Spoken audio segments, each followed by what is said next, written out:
Canto 21. Summary. After the earthquake, Dante and Virgil continue on, looking for the stairs to the next terrace. Suddenly, a shade comes up behind them. It startles them slightly, as all the other shades are still lying prone on the ground. It is the Roman poet Statius, author of the Thebaid, which Dante quotes from heavily in the Inferno. He explains that it was for his sake the mountain quaked just moments ago.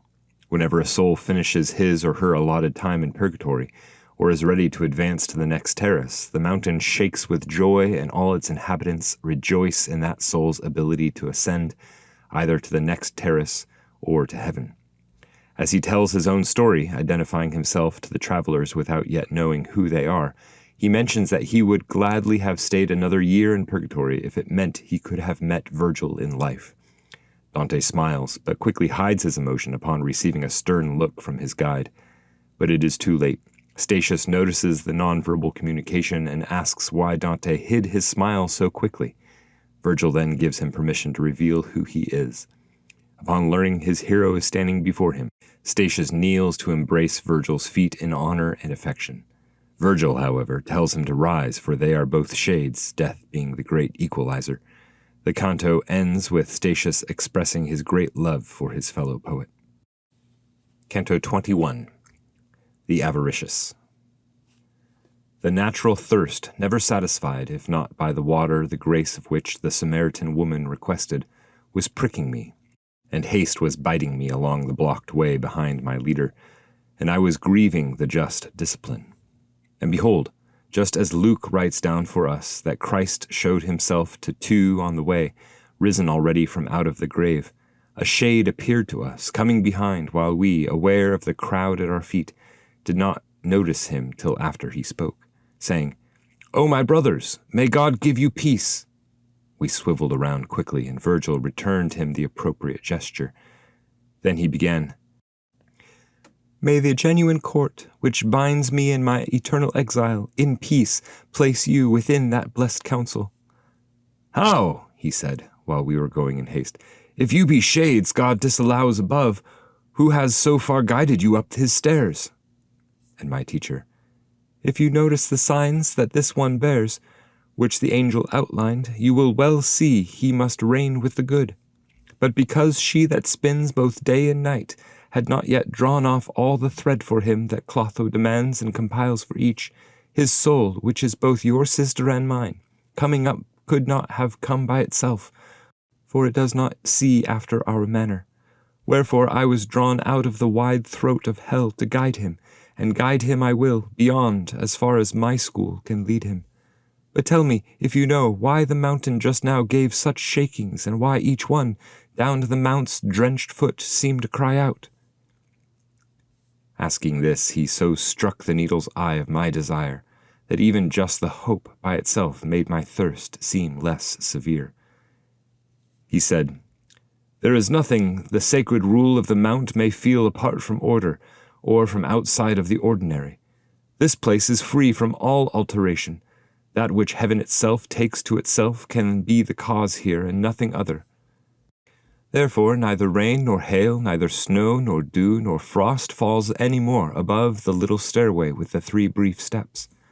Clouds do not appear, neither thick nor thin, nor flashes, nor the daughter of Thamos, who often changes regions in that place. Dry vapor does not rise any higher than the top of the 3 steps I spoke of, where the vicar of Peter keeps his souls. Perhaps further down it shakes more or less. Up here it never shakes, I know not how, with the wind that hides itself in the earth. Here it shakes when some soul feels itself cleansed, so that the soul rises up or proceeds to climb above, and such a cry follows. Of the cleansing the will alone attests, now completely free to change its convent, surprising the soul, helping it to will. It wills well before, but desire yields not, which divine justice sets against the will, to the torment as it had been to sin. And I, who have been laying in this regret for 500 years and more, have just now felt the free will for a better threshold. Thus you felt the tremor and heard pious spirits on the mount give praise to that Lord, that he may quickly send them up above. Thus he spoke to us, and as one enjoys the drink all the more when thirst is greatest, I could not say how much good it did me. And my wise leader, now I see the net that snares you, how one breaks through, why it shakes here, and in what you together rejoice. Now let my knowing who you were please you, and in your words to me let be contained why so many ages here you have lain. In the time when the good Titus, with help from the highest king, avenged the legions from which the blood that Judas sold flowed out, with the name more lasting and more honored, answered that spirit, I was, in that place, immensely famous, but still without faith. So sweet was my vocal spirit that Rome drew me, a Toulousian, to itself, where I earned the myrtle crown for my brow. Statius, people in that place still call me. I sang of Thebes, then of great Achilles. I fell on the way of the latter load.